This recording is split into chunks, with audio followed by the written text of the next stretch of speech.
Good morning students. आज हम पुनः कथन करेंगे आपके पढ़े हुए पाठों का कबीर के पद और सूरदास के पद, यानी कबीर के पद जो कबीर दास द्वारा रचित हैं और सूरदास के पद जो सूरदास द्वारा ही रचित हैं। और इसके साथ ही कबीर वाणी में संकलित कबीर के पद जो हमारी पाठ्य पुस्तक में हैं और सूरदास के जो सूरदास ग्रंथावली है उसमें सूर सागर से। इसी के साथ आज हम केवल मुख्य बिंदुओं पर चर्चा करेंगे, यानी जो ध्यान रखने योग्य बातें हैं, ताकि पढ़े हुए पाठों को आप पुनः स्मरण कर पाएं और वापस समझ पाएं। तो सबसे पहले हम कबीर दास के बारे में जानेंगे। जैसा कि हमने पहले पढ़ा था कि जो कबीर दास हैं वो निर्गुण भक्त कवि हैं। ये उनके कुछ मुख्य बिंदु हैं, यानी जो याद रखने योग्य बातें हैं जो उनकी लेखनी से जुड़ी हुई हैं या वो कैसा लिखते थे, वो किस विषय पर लिखते थे, उनसे संबंधित हैं। इसी के साथ वो आडंबरों और रीति या जो रूढ़ी है, रूढ़ीवादी मानसिकता है, उसकी जो है वो उसका खंडन करते थे। राम रहीम की एकता की स्थापना की है, यानी राम को किस रूप में देखा है उन्होंने? निर्गुण रूप में देखा है। उसका किसी आकार रूप में नहीं देखा है, बल्कि निराकार रूप में देखा है, जिसका कोई आकार नहीं है, केवल जिसे महसूस किया जा सकता है। भाषा उनकी सधुक्कड़ी है, यानी जन भाषा है और मिली जुली भाषाओं का सम्मिश्रण है उसमें। तो हर प्रकार की भाषा, जितनी भी भाषाओं का उन्हें ज्ञान था, उसका कहीं ना कहीं कोई ना कोई शब्दावली जो है वो उनके काव्य में दिखाई पड़ती है। जातिगत पक्षपात का विरोध करते हैं। उनका संपूर्ण काव्य, या मुख्य रूप से कहें कि वो विद्रोह करते हैं ऐसे काव्य का जहाँ पर लोग जो है वो आडंबर भरी भरी भक्ति को दिखाते हैं, एक दिखावे की भक्ति को उस रूप में उस चीज़ का वो खंडन करते हैं और उसका विरोध करते हैं। उनके काफ़ी जो पद हैं वो इसी से संबंधित हैं। जातिगत जो पक्षपात होता है, जहाँ एक वर्ग दूसरे वर्ग से छुआछूत हो गया, या तरह तरह की जो रस्में हैं, रीति रिवाज हैं या धार्मिक आडंबर हैं, उनका पक्षपात जो है लोगों को दूर करना, यानी लोगों में मानवतावादी विचारधारा को ना उत्पन्न करना, बल्कि आपस में खुद को सर्वश्रेष्ठ मानने की जो भावना है उसका वो खंडन करते हैं। वो कहते हैं कि ऐसा धर्म जो है वो धर्म नहीं कहलाया जाएगा, वो तो खुद को शक्तिशाली और संपूर्ण समझने का एक माध्यम है। यानी हर वर्ग जो है, जो ऐसा धर्म है जो अपने आप को शक्तिशाली समझता है, कट्टरता का समर्थन करता है, उसे कबीर नहीं मानते और उसको वो आपकी पाठ्य पुस्तक में जो दिए गए हैं पद, उसका वहाँ वो विरोध करते हैं और उन जैसे हिंदू और मुसलमानों को वो फटकार लगाते हैं।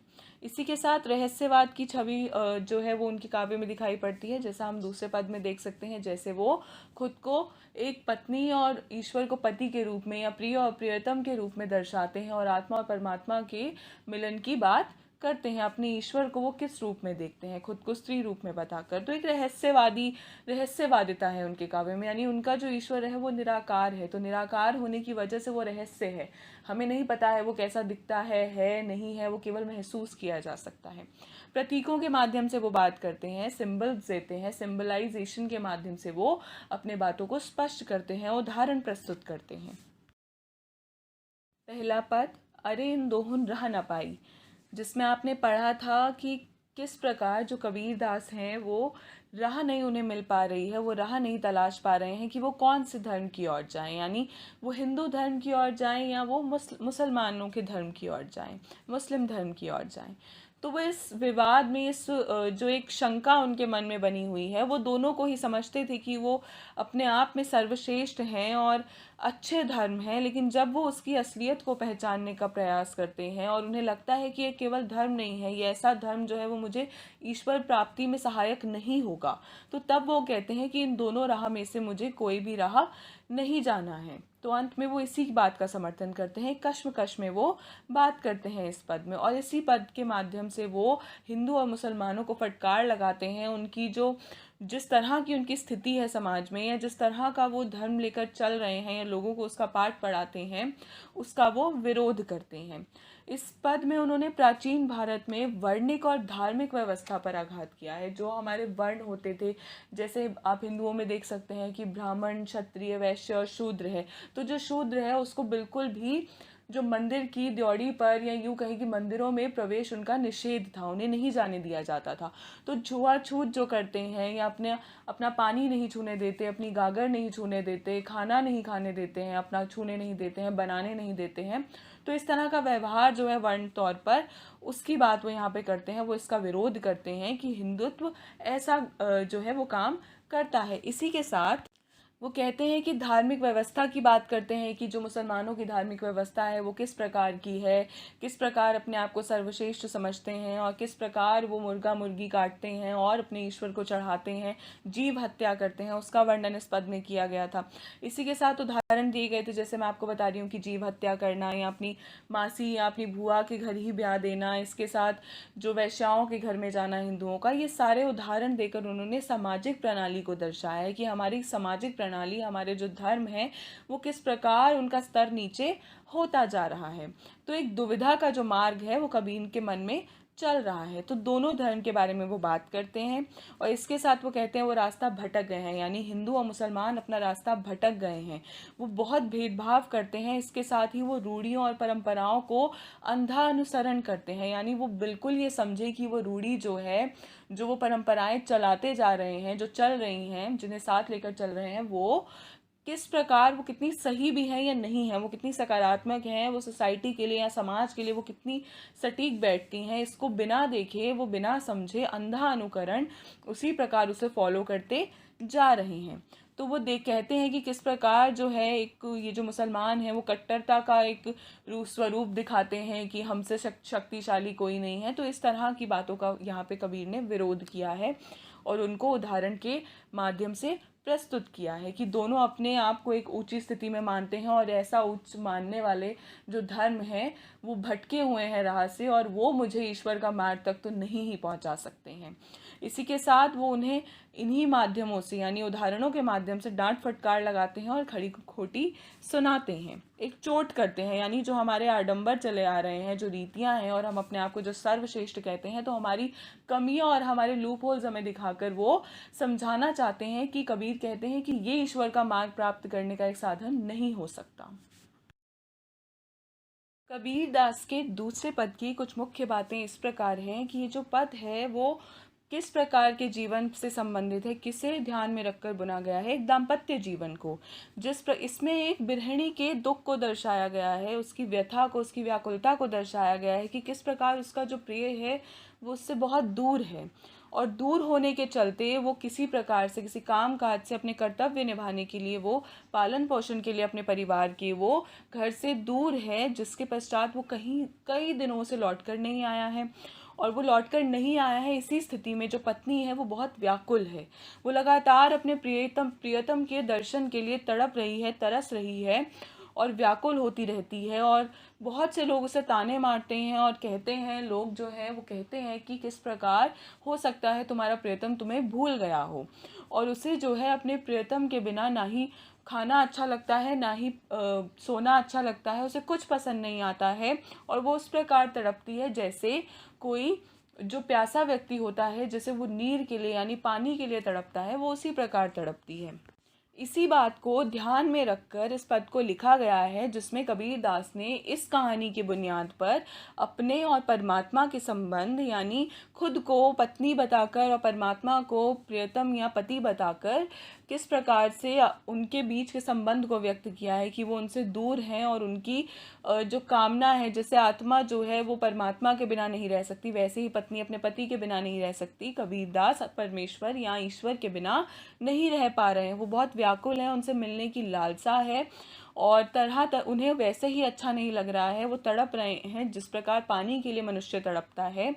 और इतने प्यारे हैं वो, लगातार लोग उन्हें ताने कसते हैं कि तुम्हारा ईश्वर तुम्हें पसंद नहीं करता है। इस तरह की बात वो करते हैं, अपने आप को भी इस केंद्र में रखकर, एक भाव दाम्पत्य जीवन से जोड़कर वो अपने निजी जीवन से ईश्वर के संबंध को दर्शाते हैं इस काव्य में। और उसी प्रकार कहते हैं कि अब दिन पर दिन मेरी जो स्थिति है वो कमज़ोर होती जा रही है और तुम अब मुझे संभाल लो आकर, इसकी बात वो इस पद में करते हैं। हमारे दूसरे कवि हैं सूरदास, जिसके पद हम अभी डिस्कस करेंगे वापस, और उनका विश्लेषण एक बार फिर से उनके ध्यान रखने योग्य बातों को हम समझेंगे, यानी जो पद हम पढ़ चुके हैं। तो सूरदास, उनकी मुख्य विशेषताएं क्या हैं? भक्ति काल के कवि हैं, वो वात्सल्य रस और बाल लीलाओं का वर्णन करते हैं। जैसा कि मैंने आपको बताया था कि सूरदास का जो संपूर्ण काव्य है वो कृष्ण भक्ति के ही इर्द गिर्द घूमता है। वो भक्ति काल के कवि हैं, बाल लीलाओं की, कृष्ण की बाल लीलाओं का बहुत सुंदर चित्रण अपने काव्य में उन्होंने किया है। वात्सल्य रस से भरा हुआ है, ब्रज भाषा में वो लिखा करते थे। और इसी के साथ गोपियों का, उद्धव का, या यूं कहें कृष्ण की बाल लीलाओं का वर्णन वो करते हैं कि गोपियों का किस प्रकार से स्नेह था कृष्ण के लिए। अलंकार जो हैं वो उनके काव्य में सहज रूप से आ जाते हैं, अपने आप ही आ जाते हैं। और कृष्ण की जब कृष्ण की छवि का वर्णन वो करते हैं तो एक श्रृंगार रस का उसमें सुंदर चित्रण दिखाई पड़ता है। मुक्तक छंद में है। मुक्तक छंद यानी ऊपर वाला छंद जो है वो नीचे वाले छंद से संबंधित नहीं होता है। हर एक छंद का, हर एक दोहे का या पद का अपना एक संपूर्ण महत्व होता है। तो ये कुछ मुख्य बातें हैं जो सूरदास से संबंधित हैं। पर जो सूरदास का हमने पढ़ा था कि किस प्रकार कृष्ण जो हैं वो नाराज हो जाते हैं, और इसमें कृष्ण और ग्वाल बालक जो हैं उनके बीच में वार्तालाप चल रहा है, बातचीत चल रही है। तो बातचीत में कृष्ण जो हैं वो हार मान जाते हैं, वो रूठ कर बैठ जाते हैं और सामान्य बालक की तरह व्यवहार करने लगते हैं। इसी के साथ जो अन्य बालक हैं उन्हें बात अच्छी नहीं लगती है। वो कहते हैं कि तुम हम पे अपना विशेष अधिकार नहीं जमा सकते हो, तुम्हें रूठना है तो रूठ जाओ, हम तुम्हारे नौकर नहीं हैं और तुम हमारे मालिक नहीं हो। या यूँ कहते हैं कि तुम्हारे पास ज़्यादा गायें हो भी सकती हैं, हो, लेकिन फिर भी इसका अधिकार तुम्हें नहीं मिलता है कि हम तुम्हें खेल में जिता दें या हम तुम्हारे अधीन हो जाएं। हम तुम्हारे रक्षक नहीं हैं जो तुम्हारे इर्द गिर्द घूमें इस रूप में। तो इसमें किस प्रकार जो ग्वाल बालक हैं उनकी मनोस्थिति और सूरदास ने कृष्ण की बालक की, एक बालक के स्वरूप में कृष्ण जो है, जो खुद ईश्वर का अवतार है, उनका वर्णन यहाँ पर किया है कि वो भी बाल काल में, यानी जब बाल लीलाओं में जब वो छोटे थे तो एक वात्सल्य रस के माध्यम से उनकी जो सामान्य बच्चों की प्रवृत्ति होती है कि वो किस प्रकार खेल में रूठ जाते हैं तो फिर अपनी हार स्वीकार नहीं करते हैं या खेल को बीच में ही छोड़ देते हैं, उसका वर्णन वो यहाँ पर करते हैं। और जो अन्य ग्वाल बालक हैं वो तरह तरह के तर्क सामने रखते हैं। तो तुम्हारे घर में कुछ अधिक गांव हैं, इसका अर्थ यह नहीं कि तुम हमारे राजा बन गए, तो तुम खेल में बेईमानी करो। तो इस तरह की बातें जो हैं वो ग्वाल बाल जो हैं वो कृष्ण से कहते हैं। और अंत में कृष्ण सूरदास यह भी कहते हैं कि कृष्ण की भी मन ही मन इच्छा होती है कि वो खेलें, लेकिन फिर भी वो रूठे बैठे रहते हैं और अंत में अपनी हार स्वीकार कर वो चले जाते हैं। तो इसका वर्णन किया है बालक के हठी होने का, कि वो किस प्रकार जिद्दी होता है और कैसे हार स्वीकार नहीं करता, उसका वर्णन एक बचपन के खेल के माध्यम से और वार्तालाप के माध्यम से यहाँ दर्शाया गया है। और कृष्ण की बाल लीलाओं का वर्णन यहाँ पर हुआ है।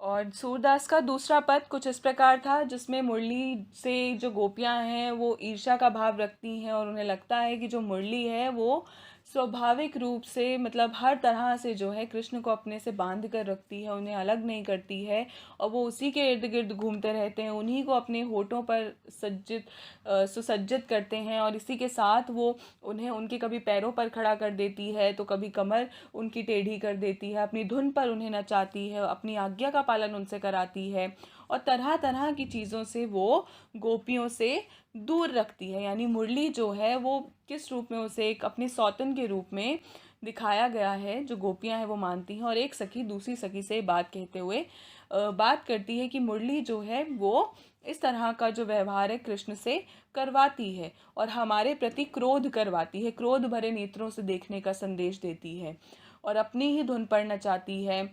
और जो कृष्ण है वो तो अधीन हो चुके हैं मुरली के, यानी उनके स्वामी जो है वो स्वामी अब मुरली बन गई है और उनके अंदर वो एक किस प्रकार जो काम करता है, जो उनकी हर बात आज्ञा का पालन करता है, वैसा पालन वो करते हैं, सेवक की भांति काम करते हैं। इसी के साथ इस जो ये पद है उसमें गोपियों का कृष्ण के प्रति प्रेम दिखाई पड़ता है, उनके जो असहनीय जो विषय है उनके लिए, जो वो चिंतित हैं इसको लेकर कि कहीं कृष्ण उनसे मुरली के कारण दूर ना हो जाएं, इसका वर्णन यहाँ पर किया गया था। और इस पद में कुछ यही मुख्य बातें हैं जो आपको याद रखनी है। तो आशा है कि ये पाठ जो है, दोनों पाठ या दोनों कविताएं आपको पुनः स्मरण आई होंगी और आप उन्हें याद रख पाएंगे और ये इन्हीं कुछ मुख्य बातों को ध्यान में रखकर अंत में दिए गए असाइनमेंट को आपको पूरा करना है, उसके प्रश्नों के उत्तर देने हैं। धन्यवाद।